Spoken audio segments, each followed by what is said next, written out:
sekalian, ada seorang perempuan jadi mithali, jadi teladan gitu. Kayak semua orang tuh sayang aja bawaan sama dia gitu. Suaminya sayang banget sama dia. Anak-anaknya sayang banget sama dia. Kayak jadi surga buat semua orang. Satu waktu ditanyain. Dia bilang, "Bu, udah tua nih, umur 60-an tahun. Saya lihatnya di internet ya, wawancaranya dia ini. Dia bilang, "Bu, ibu tuh sama suami ibu gak pernah marah." Istrinya bilang gitu, dia bilang, "Dulunya sih pernah marah, sekarang udah hampir gak pernah gitu. Tapi dulu pernah marah." Terus kalau suami ibu marah, ibu gimana? Dengerin nih, luar biasa nih. Ini otak tuh kalau bercahaya tuh Bu, kalau disayang-sayang, bener mikirnya. Dia bilang gini, "Saya kalau suami saya marah, saya dengerin, saya senyumin, saya kesian sama dia." Hebat kan? Hebat banget gak cara mikirnya? Kesian, kenapa Bu? Dia lagi marahin ibu, kok ibu malah kesian sama dia? Ya kan orang marah-marah capek. Akalnya nih lo bercahaya banget. Orang marah-marah capek apa gak Bu? Capek. Dia bilang kesian, jadi saya liatin, saya dengerin, kesiannya nih suami saya. Terus gimana? Kan dia nyakitin, kata-katanya kan nyakitin. Kalau orang lagi marah kan kata-katanya nyakitin. "Kamu nih emang dasar begini begitu tuh." Dia bilang, "Iya saya dengerin tapi saya nggak percaya." Katanya nyakitin kan? Kamu tersakiti apa enggak? Enggak, dia bilang, "Soalnya saya nggak percaya." Suami saya, kata Nabi Muhammad, lagi dikuasain setan. Orang tuh kalau lagi marah Bu dikuasain setan. Ya, makanya Nabi Muhammad bilang, "Innal ghadab minasyaitan, syaitan minan nar, urid fin nar ilal ma, fa idza ghadiba ahadukum falyatawadda." Kata Nabi, kemarahan tuh dari setan. Setan tuh terbuat dari api. Maka kalau seorang di antara kalian marah, hendaklah pergi wudu. Suruh wudu orang kalau lagi marah. Sama Nabi disuruh pergi wudu biar adem. Kalau wudu nggak mempan juga, kamu lagi marah, wudu, Bu. Kalau wudu nggak mempan juga, mandi. Kalau mandi ibu berasa nggak mempan juga, berendam aja dulu Bu. Masuk bak berendam aja gitu. Kalau lagi marah ya, hilang, subhanallah hilang marah ibu. Seenggaknya itu emosi mampu terkendalikan. Jadi dia bilang kalau suami saya lagi marah, kalau dia ngomong sesuatu hal yang kasar, yang kotor, yang jahat-jahat gitu, saya dengerin tapi saya nggak percaya. Kenapa gitu? Karena saya lebih percayaan sama Nabi Muhammad. Nabi Muhammad bilang tuh orang kalau lagi marah dikuasain sama setan. Jadi ini yang lagi ngomong setan, dia mana mau saya percaya. Cakep tuh cara berpikirnya. Namanya akal sehat. Ibu-ibu sekalian, tuh namanya akal sehat tuh bisa begitu. Nah itu bisa didapat ilmu kayak begitu tuh karena dia hadir majelis, karena dia mendengarkan kajian-kajian gitu. Dia bilang nanti kalau suami saya udah selesai marahnya, saya tinggalin ke dapur. Ngapain? Bukan ngasah pisau Bu, bukan. Dia bilang saya bikinin teh, saya bikinin minuman kesukaan dia, saya siapin makanan-makanan manis kesukaan dia gitu, kayak gorengin pisang atau apa gitu kan. Terus saya masuk, "Kenapa kamu kayak begitu?" "Ya abis marah-marah capek, kesian." Hebat banget deh ini orang mikirnya. Terus dia bilang saya suguhin itu makanan, terus saya ceritain apa aja gitu yang gak ada kaitan sama kemarahannya. Saya ceritain hal-hal lucu-lucu apa gitu. "Tadi saya ketemu sama Ustazah Halimah." Gak ada kaitan gitu sama kemarahannya itu. "Tadi aduh kemarin ada orang cerita tuh." Lucu banget. Ada aja gitu yang diceritain gitu yang untuk bikin suaminya jadi ini gitu. Terus biasanya suami kamu ngapain? Dia akan liatin saya, terus habis itu dia minum, dia ini, terus lama-lama dia ngomong kayak gini, "Maaf ya, tadi saya habis marah sama kamu, maafin saya." Ini saya bayangin nih kalau itu kena sama kita-kita, bakal jawabnya kayak gimana?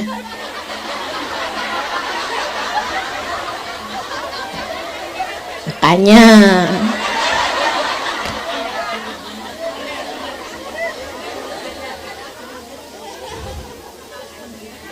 Gitu kan, tuh kan, nyesel kan, nyesel emang selalu datang belakangan. Kalau di awal namanya pendaftaran.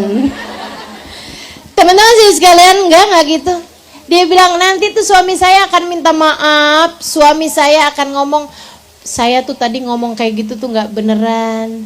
Dia bilang saat itu saya percaya. Saat itu saya percaya. Saya akan bilang sama dia, nggak apa-apa, saya tahu kok. Gitu. Kamu emang nggak kayak gitu, saya tahu kok. Subhanallah. Enak kak pisang gorengnya? Udah tuh lewat. Ini ibu-ibu akal bercahaya namanya. Akal yang bercahaya. Kamu cintai dirimu dengan belajar. Belajar ngadepin anak kamu pelajarin, ngadepin suami kamu pelajarin. Karena ibu-ibu sekalian, nih saya sering ditanya nih sama adik-adik nih, Ustazah saya mau nikah nih Ustazah, persiapannya apaan nih Ustazah? Saya bilang nggak ada persiapan. Persiapan menuju hari pernikahan tuh nggak ada. Orang nikah tuh hidup baru menurut saya ya. Orang nikah tuh hidup baru, Bu. Dipersiapin kayak gimana nggak akan sama kehidupan pernikahan tuh. Mau dibekelin dengan ilmu kayak apapun tuh nggak sama. Hidup baru kok. Kita udah siap nih ngadepin suami yang pelit. Dapatnya suami malah nggak pelit. Tapi gampang tertarik sama perempuan orang, misal gitu, sama perempuan lain. Ada aja ibu ya, yang kita persiapin apa, dapatnya yang mana gitu kan. Emang kehidupan mah kayak begitu gitu. Jadi kalau saya ditanya, Ustazah persiapannya apa nih, saya mau nikah gitu, saya bilang kamu gak usah persiapan apa-apa secara inian ya, secara mental gitu kan. Kamu hanya perlu satu hal aja.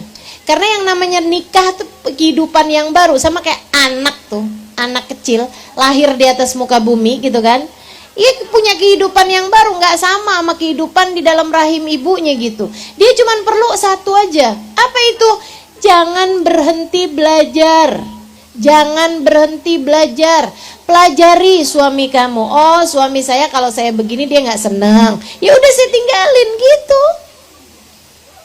Masa ada orang dia? Dulu zaman saya masih kadang suka kalau ada telepon rumah kan mau nggak mau diangkat tuh Bu. Kalau sekarang sih alhamdulillah telepon kan adanya di tangan ya Bu ya, di HP ya Bu ya.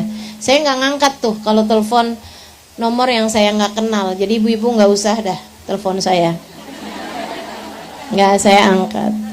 Dulu zaman saya ngangkat telepon gitu kan, terus orang nanya kayak begini, Ustazah gimana cara saya ngadepin suami saya? Gimana saya tahu suami kamu? Kalau kamu nanya sama saya gimana cara saya ngadepin suami saya tahu dia suami saya. Saya tanya sama dia, kamu udah berapa lama nih? 20 tahun. Nah, belajar apa aja tuh? Bisa-bisanya kawin 20 tahun. Tuh Bu, kalau orang belajar 20 tahun tuh Bu udah jadi profesor. Kamu jadi istri 20 tahun dan kamu gak ngerti ngadepin suami kamu, artinya kamu gak pernah mau belajar selama ini. Pelajarin, anak-anak kamu pelajarin.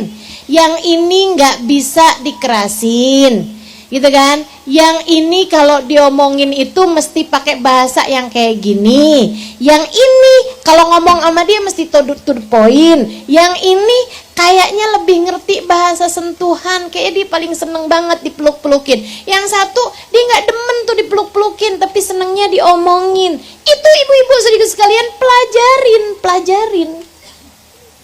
Ada namanya bahasa cinta ya Bu ya. Tiap orang bisa beda-beda gitu. Pelajarin, suami saya tuh bahasa cintanya apa, gitu kan? Kamu pelajarin, biasanya antara kata-kata, ada juga sentuhan fisik, begitu kan ya?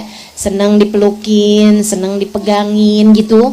Ada yang modelannya begitu, ada yang senengnya tuh dikatain gitu, mesti dikatain, dipakein bahasa gitu yang, oh kamu emang luar biasa Bang.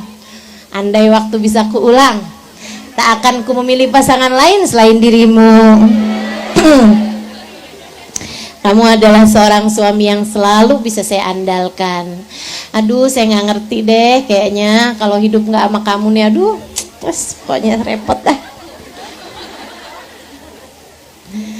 Kamu emang lelaki paling keren yang pernah saya temuin. Luar biasa. Ada tuh yang seneng kayak gitu, seneng pujian. Ada yang senengnya tuh dipegang-pegang, dipeluk-peluk, disentuh-sentuh gitu. Ada juga yang senengnya tuh dilayanin gitu kan, apa-apa disiapin, apa-apa. Ada yang kayak begitu gitu. Setiap orang bisa beda-beda bahasa cintanya gitu. Nah, kamu mesti pelajarin suami kamu tuh senengnya diapain. Gitu kan? Ustazah, saya kok nggak tahu ya. Itu karena selama ini kamu fokus sama diri kamu sendiri. Teman-teman, itu tuh sesuatu yang harus kamu pelajarin. Bagian dari kamu mencintai akalmu. Pelajari ilmu yang bermanfaat bagimu. Jangan ribut mulu ngurusin urusannya orang lain. Kasusnya polisi, tombak polisi, hatam. Tahu semuanya. Waduh, segala macam detail-detailnya tahu. Urusan ngadepin suami sendiri nggak ngerti. Teman-teman saudara sekalian, pelajarin apa-apa tuh pelajarin. Biar kamu paham, biar otakmu bercahaya. Akalmu bercahaya. Sehingga akal yang bercahaya akan memandumu menjalani kehidupan di atas muka bumi ini. Gitu teman-teman saudara sekalian, bagian dari cinta diri. Ya, nah yang terakhir bagian dari cinta diri adalah cintai, sayangi hatimu. Hati ini sayangi. Gimana caranya sayangin hati? Tinggalin dosa, deketin Allah, deketi kekasih Allah Nabi besar Muhammad sallallahu alaihi wasallam. 3 hal itu ibu-ibu sekalian. Kalau kamu kerjain, kamu namanya orang yang menyayangi hatimu. Tinggalin dosa. Kenapa Ustaz? Apa kaitannya tinggalin dosa sama menyayangi hati?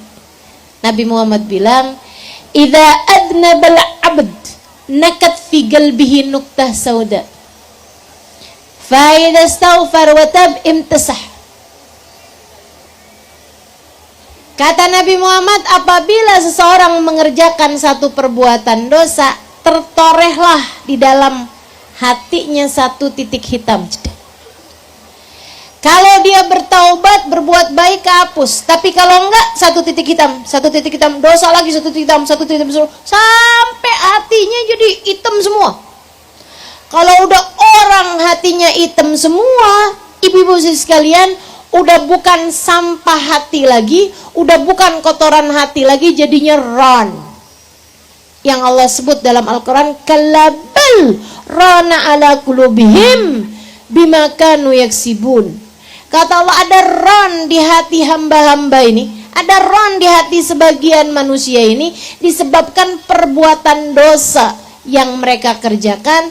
Kalla innahum an rabbihim yawma idin lamahjubun. Orang kalau hatinya penuh dengan ran, dia matinya bakalan telah tercabut iman dari dalam hatinya. Na'udzubillah. Oke ibu-ibu, kalau kepengen hatimu bagus, hatimu benar, sayangi hatimu. Caranya tinggalin dosa. Tinggalin dosa. Yang udah terlanjur dikerjain, dimintain ampun sama Allah. Banyakin istighfar, minta maaf, minta ampun, sampai lama-lama jadi bersih lagi hatinya. Nah, kalau udah hatinya bersih, Ustazah cirinya hatinya bersih kayak gimana Ustazah? Mudah menerima nasihat. Gampang. Dimasukin nasihat tuh gampang. Itu cirinya hati bersih. Ini kayak gelas nih. Bu, kalau bersih kan gampang nih Bu, dimasukin apaan aja kan gampang. Tapi kalau kotor nih gelasnya nih, kotor gelasnya nih, gelasnya udah ada macem-macem nih, dimasukin kopi rasanya beda, dimasukin teh rasanya beda, emang dalamnya udah macem-macem. Demikian pula dengan hati. Hati yang bersih mudah menerima nasihat, gampang terasa, hatinya tuh gampang terasa. Dimasukin apa aja nggak campur-campur hatinya. Dimasukin yang menakutkan dia takut, dimasukin yang membahagiakan dia bahagia gitu. Dikasih nasihat dia ambil tuh nasihat, tuh ciri hati kalau udah bersih. Biasanya kalau dalam proses-proses membersihkan hati, Allah kasih orang tersebut mudah menangis. Karena yang namanya ibu-ibu, yang namanya barang-barang yang bisa ngebersihin itu kan cairan tuh Bu, betul nggak? Kalau nggak air, kalau nggak cairan apa kan yang bisa ngebersihin. Termasuk yang bisa ngebersihin hati juga cairan, namanya air mata. Air mata penyesalan, air mata taubat, air mata menangis karena rindu pada Allah, air mata menangis karena rindu pada Rasulullah. Itu semuanya tuh ngebersihin hati-hati kita. Ya nggak apa-apa. Ibu kalau pas lagi baca Quran nangis, ibu kalau lagi baca istighfar nangis, misalnya gitu. Ibu kalau hadir maulid nangis gitu ya. Kalau dengar nasihat-nasihat nangis, bagus, nggak apa-apa. Itu ngebersihin hati-hati kita. Deketi Allah ibu-ibu sekalian, karena Allah itulah yang mengatur kehidupan kita, bahkan hati kita berada dalam kendali Allah Subhanahu wa taala. Deketin. Ibadah yang benar, sayangi Allah, cintai Allah. Tahu bahwa apapun terjadi semuanya dengan kehendak Allah. Gitu kan? Kejadian apa aja emang udah Allah tentuin tuh kayak begitu, ya udah kita mesti sabar aja kan gitu kan. Nah tuh kayak gitu tuh ibu-ibu sekalian gitu ya, kita belajar untuk mendekati Allah Subhanahu wa taala sampai menjadi tak berjarak. Allahnya selalu ada di hati kita. Hal terakhir, kalau kamu mau mencintai atau menyayangi hatimu, sayangi dirimu dengan cara sayangi hatimu. Sayangi hatimu. Hal terindah kalau kamu menyayangi hatimu, sayangi Nabi besar Muhammad. Sebab Nabi Muhammad yang bisa memberi syafaat, memberi pertolongan, membuat hidupmu tak pernah merasa sendirian. Nabi itu. Bu, ada saya punya ponakan, orang yang dekat sama saya. Dia bilang gitu, ya Allah, nyari dalam hidup, nyari cinta, nyari ini, nyari kesenangan, nyari apa, masih terus nyari sampai kenal Nabi Muhammad. Begitu kenal Nabi Muhammad, tahu bahwa beliau adalah yang paling mengerti kita umatnya. Nabi paling ngerti sama kita. Jadi kalau dekat sama Nabi Muhammad enak. Kalau dekat sama Nabi Muhammad enak. Makanya sama Nabi itu kita dikasih senjata Bu. Senjatanya apa? Salawat. Apa aja, katanya Sayyid Muhammad bin Alwi bin Abbas Al-Maliki, apa aja, gak ada permasalahan di atas muka bumi ini yang tidak bisa diselesaikan dengan salawat. Kenapa gitu? Karena di saat kamu banyak baca salawat, Nabinya kenal. Di saat Nabi Muhammad kenal, nanti yang mintain hajatmu bukan kamu lagi tapi Nabi Muhammad. Kalau udah Nabi yang menengadahkan tangan untukmu, gak akan ada yang gak diijabah sama Allah. Jadi kamu lagi apa aja dalam hidup kamu, lagi kesel, lagi marah, lagi sumpek, lagi kecewa, lagi gundah, gulana, galau, segala macam deh perasaan-perasaan yang gak enak, banyakin baca salawat. Kamu lagi ngerasa punya banyak dosa, kamu lagi ketakutan, kamu lagi kayak gimana pun rasanya, deketin Nabi Muhammad. Bahkan kamu lagi seneng, kamu lagi ngerasa bahagia, kamu lagi merasa dicinta sama suamimu, sama anak-anakmu, tapi kamu takut kehilangan hal-hal yang seperti itu, banyakin baca salawat ibu-ibu sekalian. Sebab dengan baca salawat, Nabi ketika ada orang bilang, ya Rasulullah aku banyak bersalawat padamu, Nabi Muhammad mengatakan, idzan tukfahammuk kutufar dzambuk. Kalau kamu banyak baca salawatnya, semua susahmu akan hilang, semua dosamu akan diampuni oleh Allah. Gitu ya. Tuh caranya mencintai diri sendiri menurut Allah, mencintai diri sendiri menurut Islam. Bukan yang kayak katanya orang-orang, cintai diri sendiri, di saat naksir sama suami orang, ya udah diikutin. Saya kan cinta sama diri saya sendiri, hati saya cinta sama dia, udah tuh. Kemana cinta membawaku, aku akan mengikutinya. Lah. Habis itu didamprat sama istrinya, mau ngomong apa kamu? Mau ngomong cinta diri sendiri?